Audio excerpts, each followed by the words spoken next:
Alors ce soir, nous accueillons Rossé. Je dois vous confesser que je ne connaissais pas, je l'avoue, mais bon, il ne faut pas tout connaître. Je suis allé comme beaucoup de gens sur Internet, et là j'ai découvert que eh bien, le rap, pour moi, c'était une continuité de la chanson française, à laquelle j'étais très attaché, à laquelle j'étais fidèle, et peut-être que je n'avais pas fait l'effort nécessaire pour être suffisamment curieux pour aller voir ce qui se passait dans des musiques nouvelles. Et ça, bon, évidemment, c'est peut-être l'âge qui fait qu'on devient un petit peu moins curieux sur la fin. Bon, en tous les cas, je remercie Rossé parce que c'est à travers la petite quête d'information que je suis allé chercher sur Internet, qui m'a permis de mieux le connaître, qui m'a permis d'apprécier son travail. Parce que quand j'ai lu certains passages, j'ai lu, en citant Brassens, Colette Mani, ça me rappelait quand même pas mal de choses d'une époque qui était un petit peu, disons, passée. Brassens, c'est pas du passé. Colette Mani, on l'a un peu oublié aussi, hein, peut-être qu'il serait bon de la remettre au goût du jour, mais j'ai retrouvé, disons, ce travail autour d'une chanson française qui, comment dire, a une place à part dans la façon dont elle a d'interpréter, si vous voulez, les valeurs qu'on pourrait appeler les valeurs de la République. Il y a quelque part, disons, dans la chanson revendicative, telle qu'elle est proposée ici, une chose que j'ai vécue en tant que... Ça fait penser à mon oncle qui chantait tout le temps au cours des grandes réunions de famille. Il chantait le temps des cerises. Bon, le temps des cerises, moi, ça me faisait penser au printemps, les cerises, tout ça. On allait un peu dans les arbres cueillir les cerises du voisin. Bon, c'était une période agréable de l'enfance. Et puis, à un moment, je suis allé... Enfin, on m'a raconté des temps des cerises. Attention, c'est pas aussi, comment dire, fleuri que ça. Il faut creuser un peu. J'ai découvert, bon, c'était le collège, voilà, on est curieux. Et derrière des paroles anodines, il y avait une histoire, il y avait un combat, il y avait quelque chose qui est de la recherche de la liberté, mais en même temps de la solidarité. Et je crois que là, à travers l'histoire de la commune, on entre, disons, dans une page énorme, et à partir de là, ben, tout peut se dérouler comme, disons, un déroulement normal, de question en question et de réponse en réponse. Alors, je vais laisser la parole à Michael, qui va, disons, intervenir aussi. Eh bien, je remercie donc notre invité ce soir parce que quelque chose. D'abord, il a répondu très simplement et très gentiment à l'invitation, et ça, on ne peut que, disons, signaler cette attitude, mais en même temps, je dirais que ce soir, c'est qu'aussi, en tant que représentant de la MJC, nous avons là quelque chose qui est de l'événement culturel, local, mais qui doit être signalé. Et je voudrais, disons, croire que l'AMJC est un acteur culturel local, culturel et social, dans la mesure où ses propositions réunissent une diversité de publics. Et je crois que là, ici, ce soir, c'est assez réussi comme soirée. Merci, et puis bonne suite. Je passe la parole à Michael. Alors, donc, bonsoir à toutes et à tous, bienvenue et donc merci d'avoir répondu présent et présente à cette proposition de rencontre, donc avec Rossé et Aurélien. Voilà, donc merci à vous d'avoir répondu effectivement si facilement à notre demande. Donc, Roland t'a présenté, Rossé, artiste musicien, rappeur, et Aurélien, donc ton complice sur ce projet, donc cette compilation par les années de la Terre, donc Aurélien qui est disquaire. Tout à fait. Voilà. Je remercie aussi Antoine Bonvillet, c'est salarié du label, hors cadre, pour sa disponibilité dans la construction de cette rencontre. Alors c'est un peu foutraque mon truc. Ouais, c'est très beau. Ouais, mais si tu vois, ça. Je suis pas trop rompu à ce genre d'exercice, mais voilà. L'idée c'est on se donne des petits défis comme ça à MJC, surtout au début d'année. C'est toujours bon. Le label Orcade est né pour donner naissance un peu pour donner un peu d'indépendance à tes projets, je dirais, artistiques. Et puis il est également né pour la volonté de faire des choses à contre-courant. Oui. Voilà, il y a une dimension marquée, affichée, très claire. Bon, peut-être que tu pourras nous en parler, ou vous pourrez nous en parler un peu plus tard, parce que je crois que tu bosses aussi dessus, Aurélien. Tout à fait. Voilà, donc je pose un peu des trucs là, et puis après on verra. Voilà. Parce que l'idée c'est que du coup vous fassiez un peu la présentation de votre projet une fois que j'aurai fini cette je sais pas quoi, présentation, pareil. Je voulais aussi vous remercier, remercier tous les bénévoles qui s'investissent sur le Barasso. Merci à celles et ceux qui sont là ce soir. J'en profite aussi pour vous dire que la porte du Barasso est ouverte, qu'il y a de la place pour de nouveaux bénévoles. Plus vous serez nombreux, plus nous pourrons faire des choses, proposer différentes choses. Donc voilà, venez.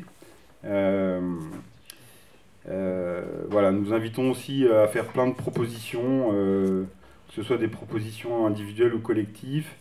Et puis voilà, pour que on arrive aussi tous ensemble à faire œuvre collective autour de ce bar. Et autour d'une programmation qui se veut très éclectique, il n'y a pas de barrière, il n'y a pas de frontières. Voilà. Je remercie aussi Étienne et Nicolas, que j'ai embarqué avec moi dans ce projet de rencontre. Donc Étienne, c'est le nouvel animateur de la MJC. Étienne, si tu veux, voilà. Donc il vient d'arriver en début d'année, il remplace Sarah. Voilà. Et Nicolas 2, voilà. Parce qu'on a un autre Nicolas, plus ancien.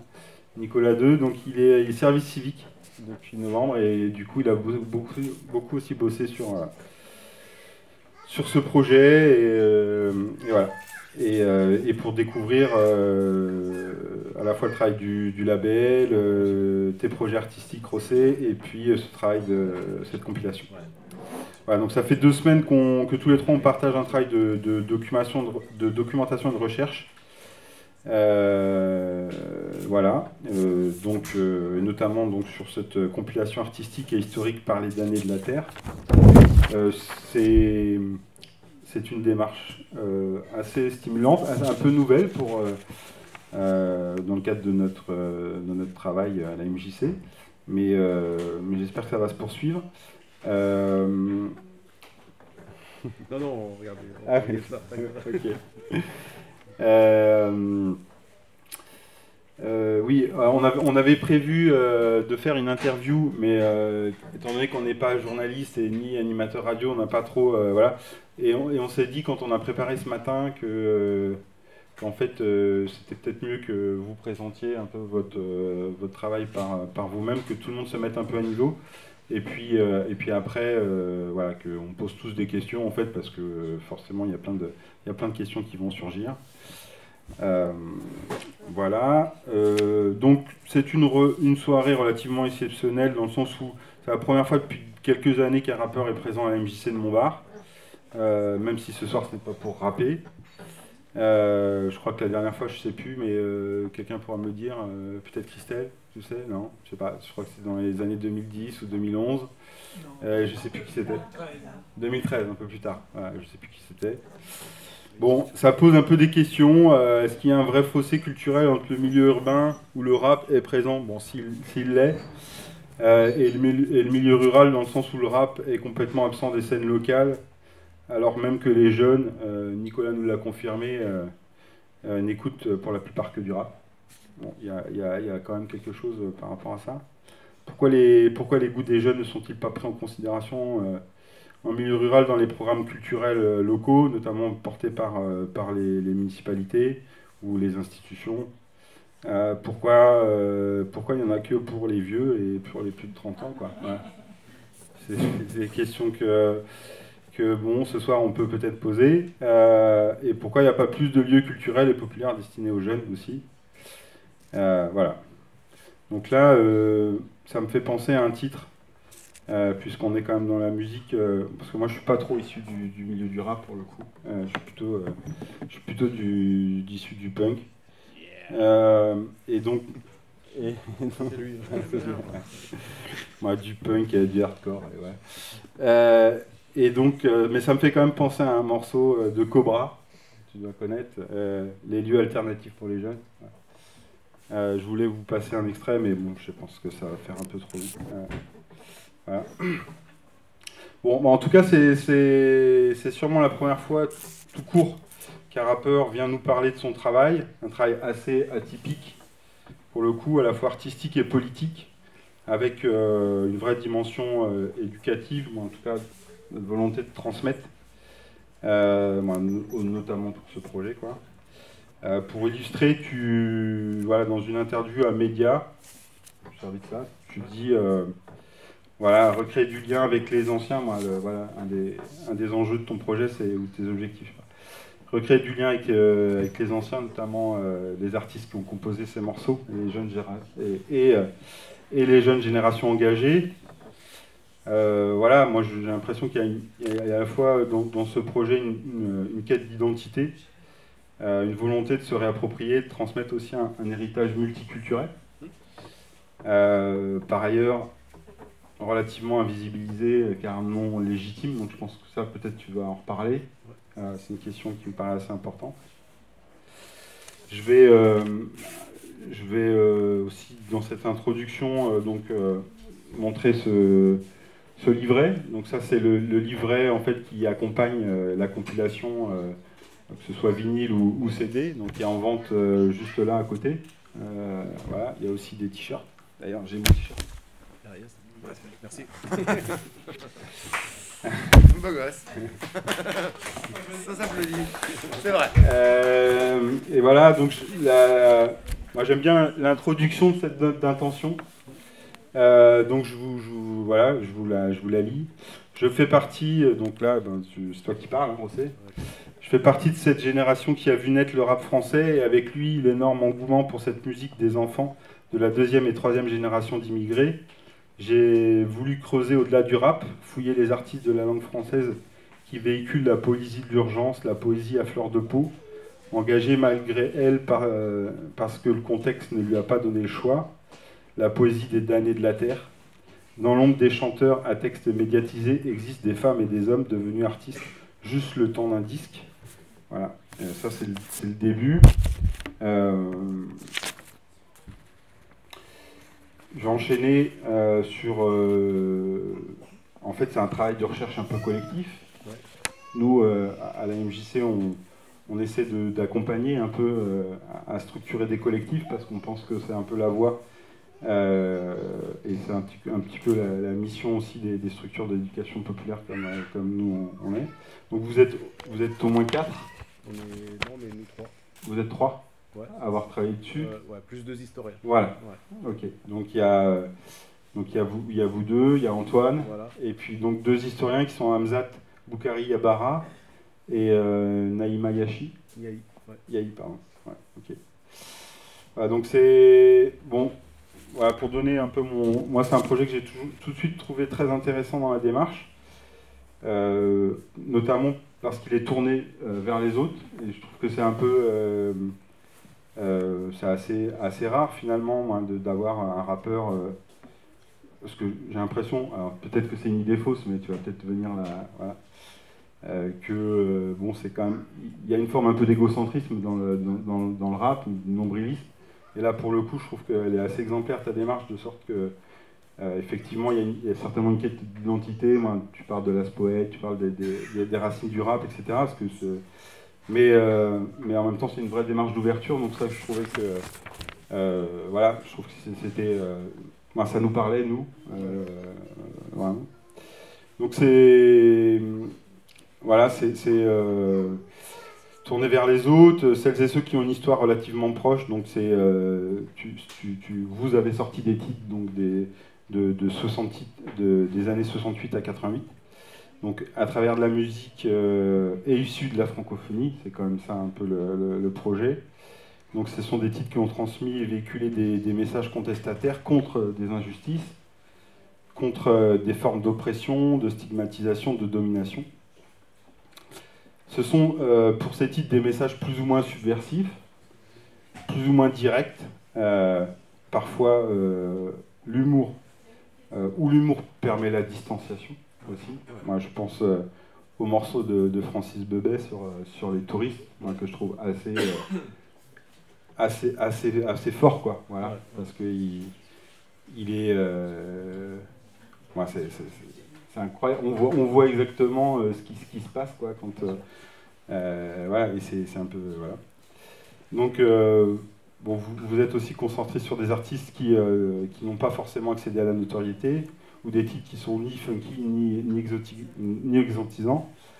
Bon, néanmoins, moi c'est un peu comme ça que je vous ai découvert, c'est par le titre des Vautours. Moi je trouve que c'est quand même un peu, c'est un titre un peu génial, un peu incroyable pour faire danser aussi. Moi c'est pas, voilà. Pour finir, je suis désolé, c'est peut-être je sais pas si c'est un peu long ou si c'est un peu n'importe quoi mon truc, mais Pas de souci.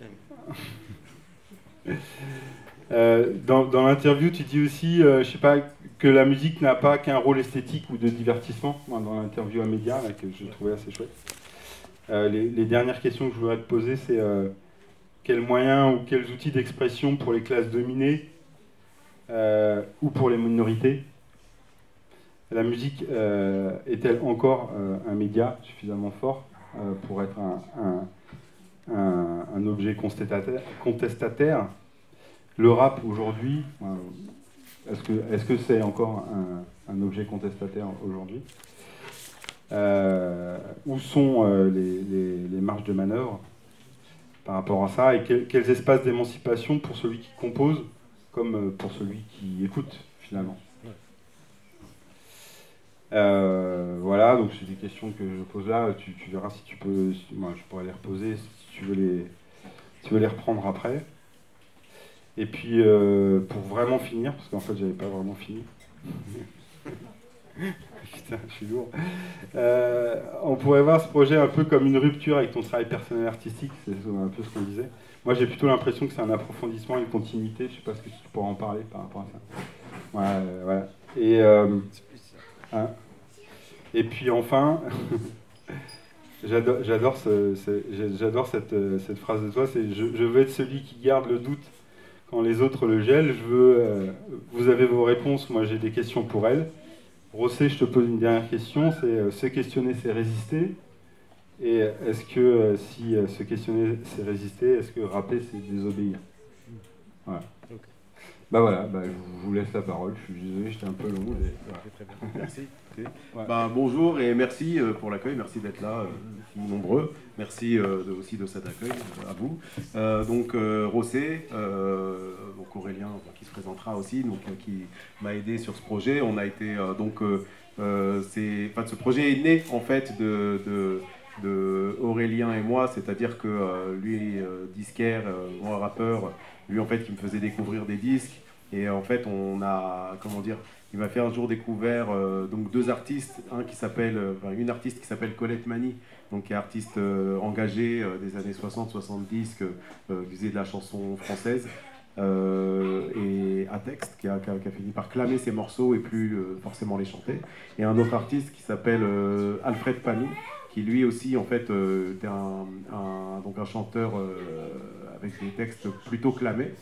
Et donc lui d'origine béninoise qui vivait à Paris et qui avait fait une rencontre avec l'Art Ensemble of Chicago. Et donc du coup ces deux artistes en fait étaient dans des esthétiques musicales qui se rapprochent du rap.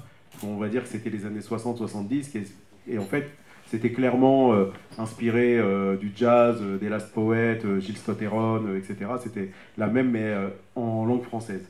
Et donc du coup, vu que le rap vient de là, le rap vient de la funk, vient de la disco, vient de toutes ces musiques-là, forcément on va se dire, ah bah tiens, bah, c'est marrant parce que ça fait un peu les aînés, les parents du rap français. Et donc du coup, en découvrant ces deux morceaux, on s'est posé la question, est-ce que s'il y en a deux, est-ce qu'il n'y en aurait pas trois, est-ce qu'il n'y en aurait pas quatre, est-ce qu'il n'y en aurait pas 15, est-ce qu'il n'y aurait pas un projet à faire? Et aussi, ce qu'on se disait, c'est que c'était pas normal que ces artistes étaient dans l'ombre de la musique française qu'on connaît. Donc, c'est-à-dire, on va toujours nous citer trois artistes, hein, Brassens, Brel, Ferré. On se dit, c'est dommage qu'on ne nous en cite pas plus, et que surtout, ce sont des artistes qu'on ne connaît pas, et des artistes qui se sont pas seulement engagés à travers 3-4 morceaux, mais à travers leur vie, qui avait une vie en fait qui était engagée, et que les morceaux reflétaient juste tout simplement leur vie et leurs engagements. Et donc du coup on s'est dit bah, qu'il y avait peut-être quelque chose à faire. Et c'est de là qu'est parti ce projet, sauf que ça date d'il y a longtemps, et à l'époque on n'était pas structuré comme on l'est aujourd'hui. Aujourd'hui moi j'ai un label, et à travers ce label on s'est dit que ce projet pouvait enfin vivre. Donc c'est comme ça que tout a commencé. Voilà, après, ben, je sais pas, je pourrais continuer d'en parler pendant longtemps et répondre aux questions, mais peut-être que, voilà, peut-être que vous connaissez pas ce dont on parle, et peut-être que le plus judicieux serait peut-être de vous faire découvrir ça. Donc le projet dont on parle, c'est, j'avais un CD, ramené un CD, je sais pas où il est, c'est donc une compilation musicale, merci, qui s'appelle Parler d'années de la Terre, donc qui a 24 titres. Dans ces 24 titres, l'idée en fait c'était de faire des morceaux que en français, enfin de mettre en avant des morceaux qui existaient déjà, qui sont que en français. La France a colonisé beaucoup de pays, donc du coup c'est des pays qui viennent, des morceaux qui viennent et de la France et des pays qui ont été colonisés. Après il y a aussi Québec. On pensait mettre la Belgique à un moment, on l'a pas mis. On a aussi pensé à un moment mettre la Nouvelle-Orléans, enfin de la musique cajun, et on l'a pas mise non plus. Mais donc voilà, après on trouve sur la pochette la Nouvelle-Calédonie, Martinique, le Bénin, la Guyane, l'Algérie, Haïti, la Guadeloupe, le Vietnam, le Burkina Faso, l'île Maurice. France et Tunisie, bon, voilà. Et donc en fait, le point commun de tous ces morceaux, c'est qu'ils sont en français, mais aussi qu'ils soient engagés. Alors après, le mot engagé, le terme d'engagement, ça veut dire plein de choses, hein. Ça peut être des morceaux rigolos, ça peut être comme on parlait de Francis Bébé, un morceau qui est plutôt comique. Il y a des morceaux qui sont très poétiques. Faut pas penser que l'engagement prendre un morceau engagé, c'est pas forcément des morceaux qui sont premier degré, qui vont parler d'un thème d'engagement et qui vont être des morceaux lourds. Ça peut être quelque chose de léger, mais juste le positionnement est engagé, on s'en rend pas compte, sauf à la deuxième ou à la troisième écoute. C'est ça aussi l'idée. Ça reste de la musique. Nous, ce qui nous a attiré à ça, c'était la musique à la base. On n'était pas, à la base, on fait ni de la politique, on n'est pas encarté dans un parti politique.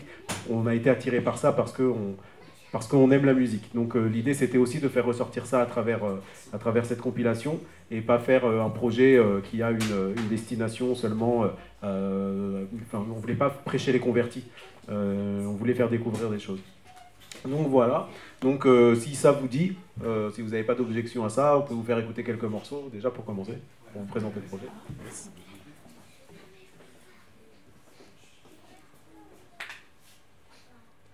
Donc ce que j'aime bien faire, moi, c'est commencer par l'intro, parce que je trouve qu'elle dit ce que j'ai envie de dire. En fait, elle le dit toute seule, l'intro. Je vous mets l'intro, puis je parle. Court et efficace. Oui.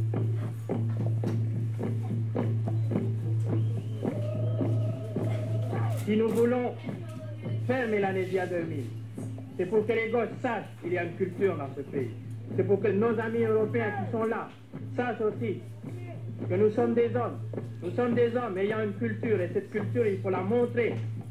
Si on ne la montre pas, on pense qu'on n'existe pas.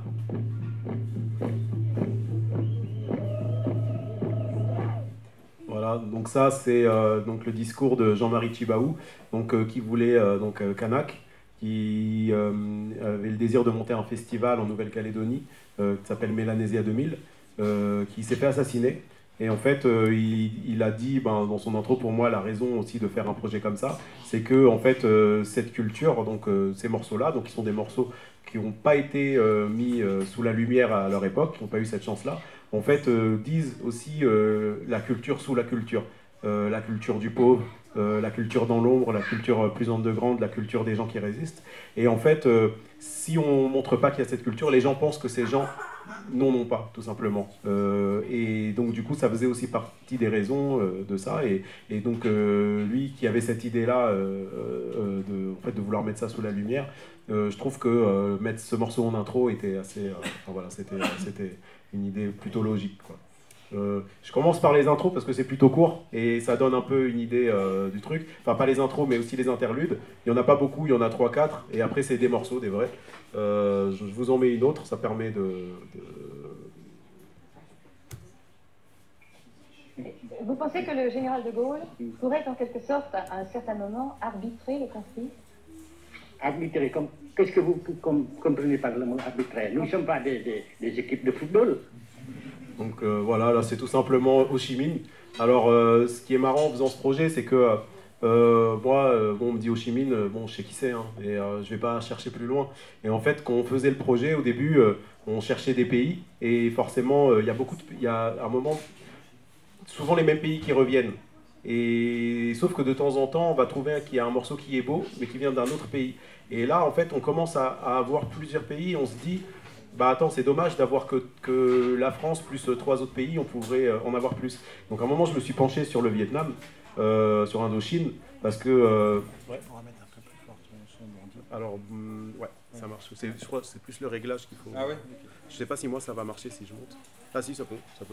Et donc l'idée, voilà, c'était quand je cherche donc sur Indochine, je trouve pas grand-chose.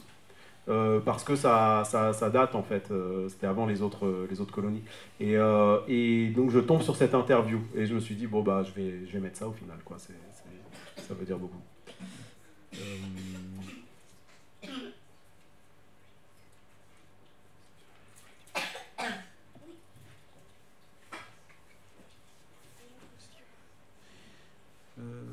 J'en cherche une, je sais pas où elle est. Voilà, elle est là. Nous, travailleurs mauriciens, victimes d'une publicité qui, en île Maurice, disait qu'il y a beaucoup de travail en France.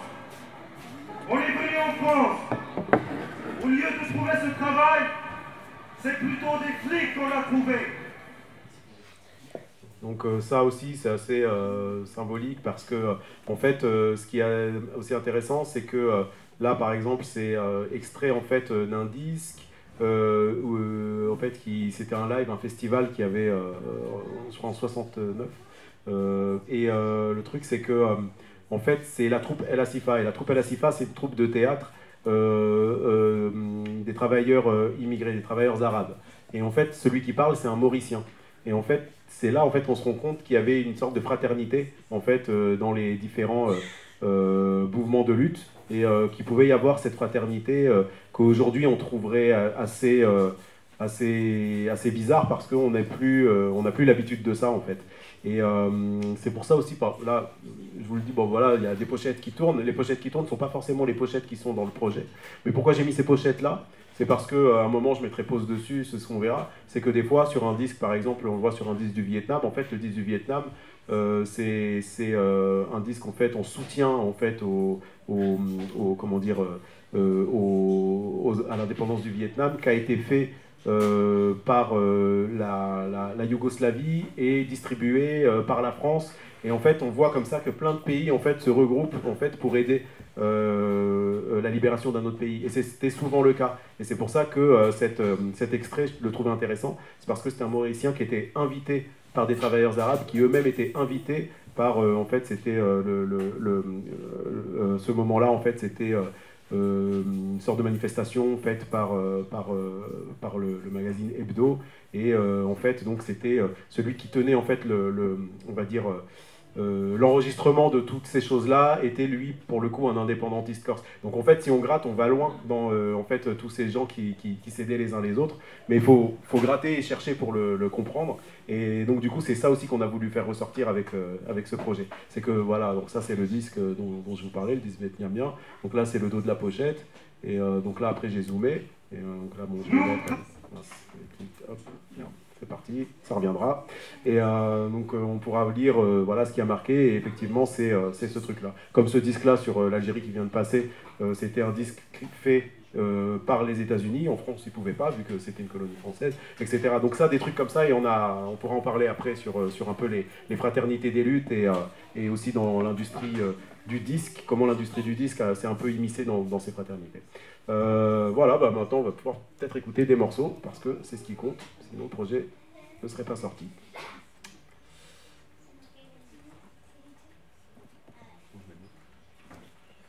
Le premier morceau. Peut-être la logique, peut-être la plus simple. Ouais, c'est joli, ouais.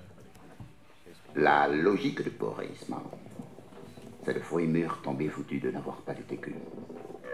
Parce que l'homme n'avait pas prévu, voulu ou pu, connu ou su. Parce que l'homme a trop attendu, peut-être tout bonnement, parce qu'il l'a parfaitement voulu et eu. Si tant est que c'est l'homme qui veut. La logique du boréisme, c'est l'écorchure qui s'infecte, c'est le microbe qui se délecte quand se rengorge le furoncle. C'est la fissure qui rigole et la rigole qui se fend la gueule. C'est la chaussure qui prend l'eau, c'est la peinture qui s'écaille. La moisissure prend ses ailes.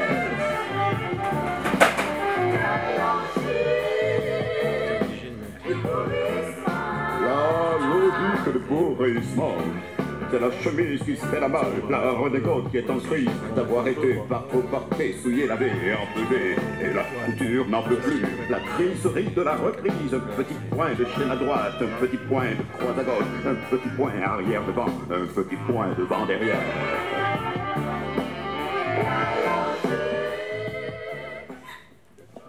Bon.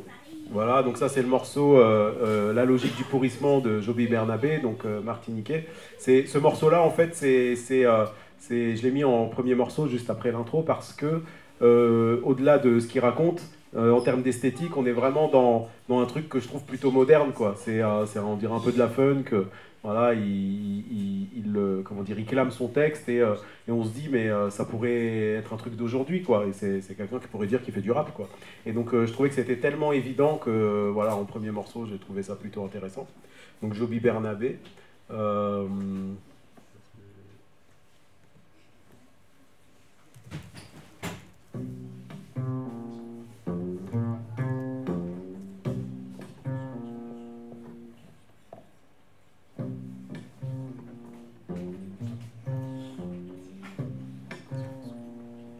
Coupez les mains.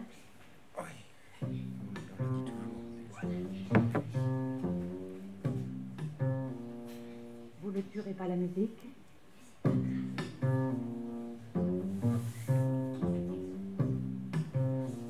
Écrasez les orteils.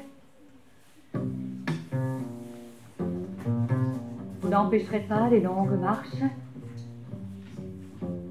Brûlez les seins, vous n'éteindrez pas la beauté. Violez les sexes, vous ne souillerez pas la pureté. Tordez les bras, vous ne mutilerez pas la force. Badiolez les visages, vous n'étouffez pas les cris.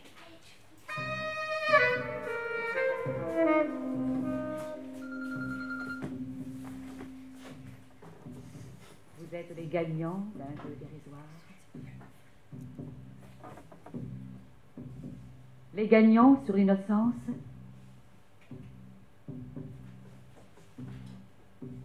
Les gagnants d'un combat inégal. Donc ça c'est Lena Leska, donc c'est vraiment de l'inédit, parce que souvent nos recherches c'est à travers les disques. Là pour le coup, Lena Leska, ben oui ça existait en disque, mais ils étaient restés dans les cartons. jusqu'à ce que, je sais pas, que quelqu'un découvre un carton dans un marché. Et donc c'était un disquaire qui était au courant en fait qu'on faisait ce projet et puis qui nous a contacté, qui nous a dit j'ai un truc peut-être qui pourrait vous intéresser. Et donc le morceau Tortionnaire de Lena Lesca, elle parlait en fait en gros de l'Espagne sous Franco.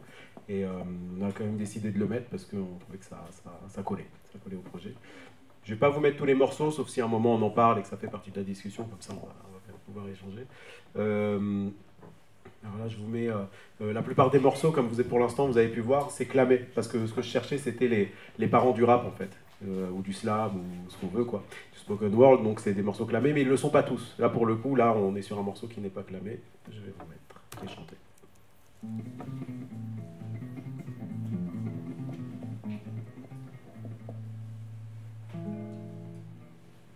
Quand les princes du port gardent en main le sort, amis, de milliers d'exilés, mal du pays. Quand tu rêves la nuit exilé de ton île, entends-tu tous ces bruits, ces rumeurs de ta ville? Les musiques dans les cours, les jaseries des commères, les enfants de Carrefour et les vagues de la mer. Toi tu traînes ta vie et ton mal du pays, ami, le long de ces hivers tellement loin de la mer. Reviendras-tu là-bas chanter la liberté, pour que meurent les rois qui l'avaient trafiqué, pour que chantent à nouveau les espoirs de ton île.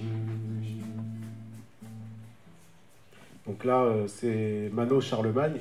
Donc ce morceau aussi, il a été, je trouve, très important pour nous parce que c'est un morceau sur la nostalgie en fait de l'exil. Et c'est vrai que dans en fait, ce que regroupe un peu ce projet, ça va être les luttes ouvrières, si on parle, on va dire, des morceaux français. Ça va être les décolonisations, si on parle surtout en fait des Caraïbes et de l'Afrique. Si on parle du Maghreb, ça va être souvent l'exil pour les chanteurs du Maghreb. Et là, on est aussi sur Haïti, et lui aussi, c'est l'exil. Donc, au final, il n'y a pas de règle. Ça peut être des choses comme ça qui se croisent.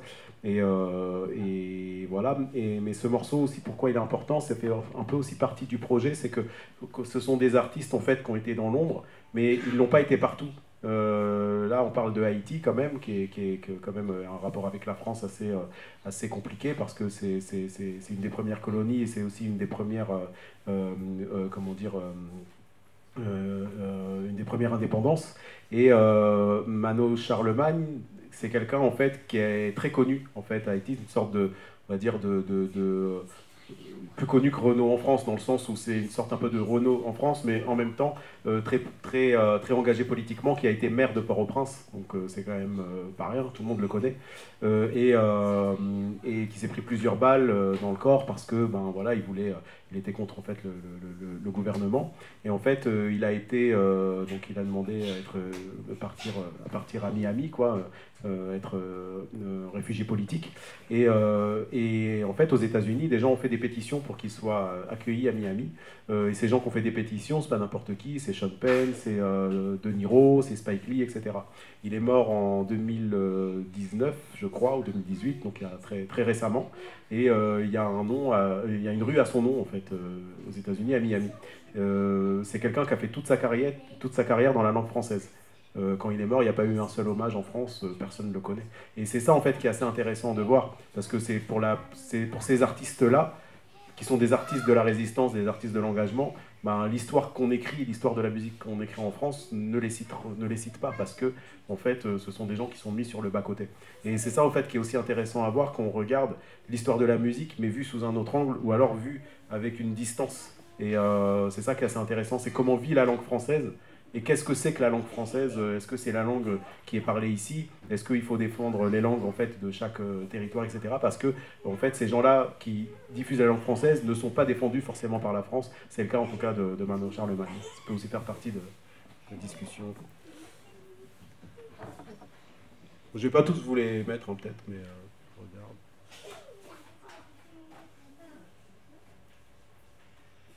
Celui-là, comment dire, je vais vous mettre un morceau qui s'appelle Hommage à Mohamed Maïga. La qualité est un peu difficile. On comprend pas tout, il faut tendre l'oreille pour comprendre.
Bon voilà, faut un peu tendre l'oreille, hein. Nous, on l'a tellement écouté qu'on comprend tout, mais c'est pas simple. Et donc ce morceau, en fait, il est très important aussi pour nous, parce que, en fait, nous, on cherchait des morceaux vraiment à travers les disques au début, et on s'est rendu compte qu'on n'aura pas tout à travers les disques. Et que aussi, même en cherchant à travers les disques, on a besoin... on avait besoin un peu comment dire, d'augmenter notre culture un peu géopolitique, pour comprendre où chercher dans les disques, ou quels mots-clés, enfin voilà. Et donc je m'étais pas mal intéressé au Burkina Faso de Thomas Sankara, sauf que Thomas Sankara, c'était déjà dans les années 80, il n'y avait plus de disques vinyles. On était déjà passé au CD, voire la cassette, etc. Et donc du coup, c'est pas grave, hein, parce que moi, un morceau, même s'il vient d'un documentaire, moi je prends. Et le truc, c'est que là, pour le coup, je regardais un documentaire sur Thomas Sankara, et à la fin d'un discours qu'il faisait sur une scène, il y a un groupe qui joue, et un groupe de femmes, en fait, et qui chante un très beau morceau en français. Donc je me dis, mais c'est quoi ce groupe? Donc je cherche sur internet, je regarde le générique, j'essaie de comprendre. Et en fait, c'est les Colombes de la Révolution, le groupe. Mais on trouvait rien dessus à l'époque. Maintenant, il commence à sortir pas mal de trucs sur YouTube. À l'époque, il n'y avait rien. Et donc, je galère quand même. Et puis, je comprends que en fait, Thomas Sankara était assez fan de musique. Il jouait même lui de la guitare. Il avait un très bon ami à lui qui était chanteur, joueur de guitare, prof, etc. Et donc, il a demandé en fait de former deux groupes. Un groupe qui s'appelait donc les Colombes de la Révolution, et un autre groupe qui s'appelle les Petits Enfants au Point Levé. Et en fait, ce sont des groupes qui jouent après ses discours, voilà, surtout quand il allait faire des discours dans les pays non alignés, à Cuba, etc. Et donc voilà, c'est un peu des groupes de musique de propagande, quoi, donc qui vont chanter pour la liberté, pour des choses comme ça après ses discours. Et le truc, c'est que donc ce formateur qui forme ces groupes, donc c'est Abdoulaye Cissé. Et je vois qu'il est encore en vie, qu'il vit au Burkina, et j'essaie de rentrer en contact avec lui. Et donc je lui demande, est-ce qu'il y a un disque qui existe de ça? Il me dit non, on n'a pas fait de disque. En fait, ça a été très court parce que vu que Thomas Sankara a été assassiné, une fois qu'il a été assassiné, ben, tout s'est arrêté. Et il me dit, il y a peut-être une bande à la radio nationale du Burkina, vu qu'on enregistrait là-bas, on faisait nos répétitions là-bas, peut-être qu'il y aurait quelque chose. Il va, il regarde et il trouve effectivement donc une bande. Et, donc il me l'envoie, on la restaure, donc c'est ce que vous avez entendu. Et un des morceaux en fait de la bande, c'est Hommage à Mohamed Maïga. On l'a trouvé beau parce qu'on a trouvé ça, ce morceau assez beau, et donc c'est celui qu'on a décidé de mettre. Et au moment où moi je commence un peu la promotion de ce projet, mais qui n'était pas encore sorti, on était en 2018 et il y avait le Festival de Cannes. Festival de Cannes, donc il y a un groupe de jeunes filles, enfin de jeunes femmes, qui font parler d'elle en fait au Festival de Cannes, parce que c'est que des femmes noires qui ont sorti un livre qui s'appelle Noir n'est pas mon métier, et qui reprochent un peu au cinéma français de prendre les actrices noires que parce qu'elles sont noires et pas parce qu'elles sont actrices. Seulement pour jouer des rôles de noirs et pas des rôles, quoi, tout simplement.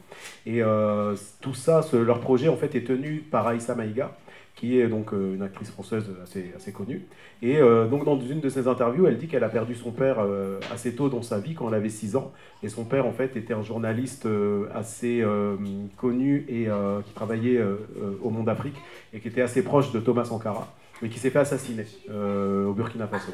Et le morceau qui s'appelle Hommage à Mohamed Maïga, me dit, ça doit être son père, en fait. Et donc je contacte Aïssa Maïga et je lui dis, écoute, j'ai un morceau en fait d'un certain Mohamed Maïga, enfin en hommage à Mohamed Maïga.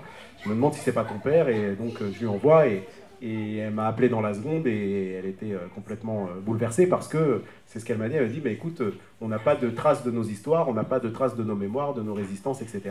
Et moi, mes enfants, je pouvais leur parler de leur grand-père, mais sans preuve, sans rien, il n'existait rien. Et maintenant, j'ai quand même un morceau. C'est quand même fort de savoir qu'un pays a pu faire un hommage à mon père. Je ne l'aurais jamais su si on n'avait pas fait des recherches pour ça. Et donc ça a donné encore plus de sens à ce projet, qui est un projet, on va dire, voilà, des recherches des résistances et des résistants, parce que la musique ne le dit pas, et donc du coup il a fallu aller chercher la musique au fond pour le ressortir. On a trouvé même plus que ça, donc c'était assez intéressant de le signaler, et du coup on était pas peu fiers, quoi, mais en tout cas on était aussi contents pour elle.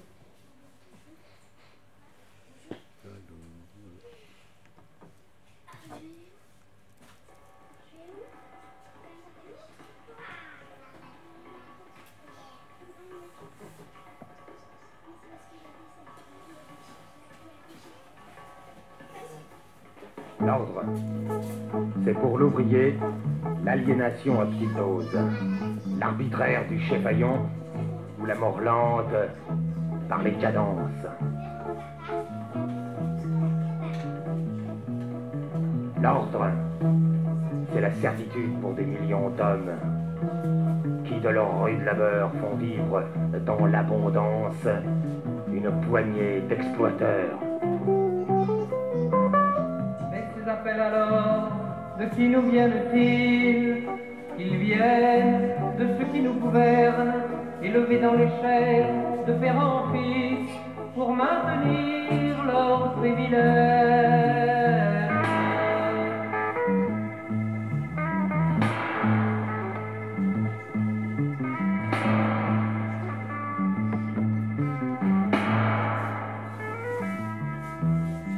Cet ordre, c'est pour des cerveaux de bas étage, des commères de paliers, des branleurs de 17e, des corridors de sectaires.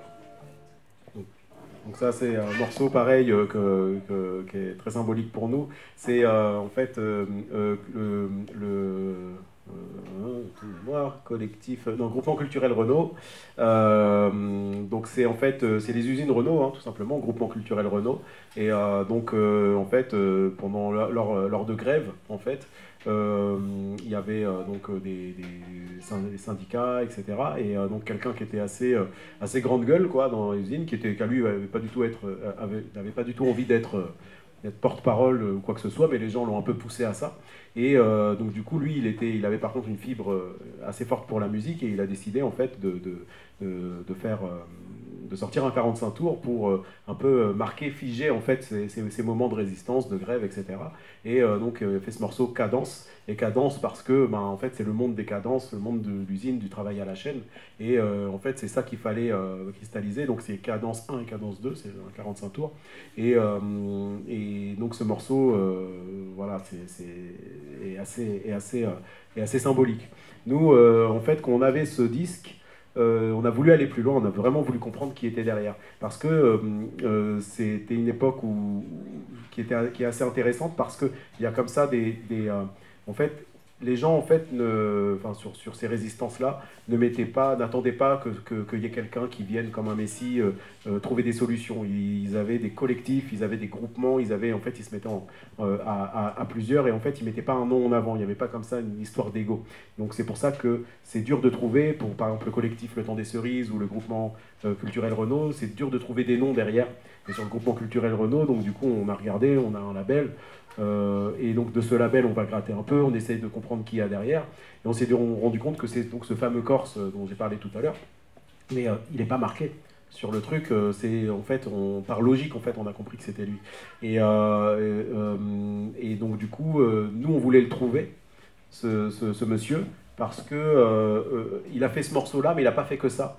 En fait, il tenait la partie politique du label Expression Spontanée. Donc c'est un label en fait qui mettait en avant, on va dire, des chants aussi de lutte, de résistance, etc.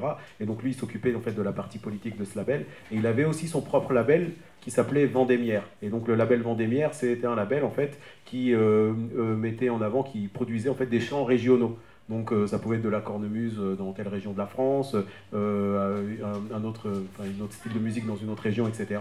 Et de là, il allait encore plus loin. Il a été jusqu'à produire des trucs, de la résistance au Québec, de l'indépendance de la Guadeloupe. En fait, il travaillait en fait avec souvent les associations de jeunes indépendantistes, et en fait, il leur proposait de sortir un disque sur son label. Et en fait, donc lui, il était aussi très actif au FLNC, donc au FLN Corse, et un petit peu à Action Directe. C'est quelqu'un qui a fait des allers-retours aussi en prison. Enfin bon, voilà, c'est quelqu'un de très engagé. Et on s'est dit, s'il a encore envie, ça serait bien qu'on le rencontre, qu'on lui parle de notre projet. Et voilà. Et après, il y a de toute façon une autre question qui est la question des droits. Pour faire un projet comme ça, il faut aussi les autorisations. Donc de toute façon, voilà, fallait qu'on passe par là. On a mis du temps à le trouver, mais on a fini par y arriver. Et donc voilà, c'est un peu tout ça, toute cette énergie en fait qui est intéressante. C'est pas que les morceaux, mais c'est aussi comment ils sont nés, d'où ils sortent, comment ils ont vécu, etc. Alors je vais vous donner peut-être les deux derniers. Slimane Azem.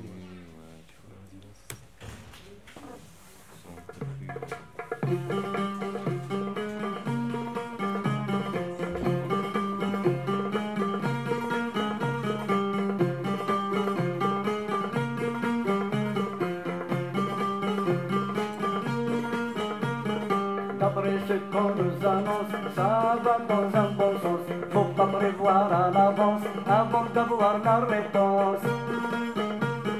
Avant d'avoir la réponse au sujet de la résidence.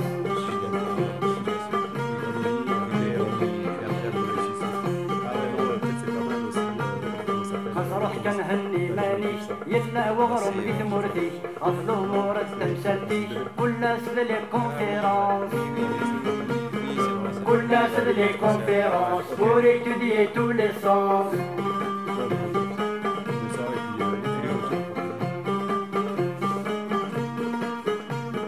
C'est vraiment bien dommage le racisme et le chômage. Heureusement qu'il y a du sage, c'est le prestige de la France.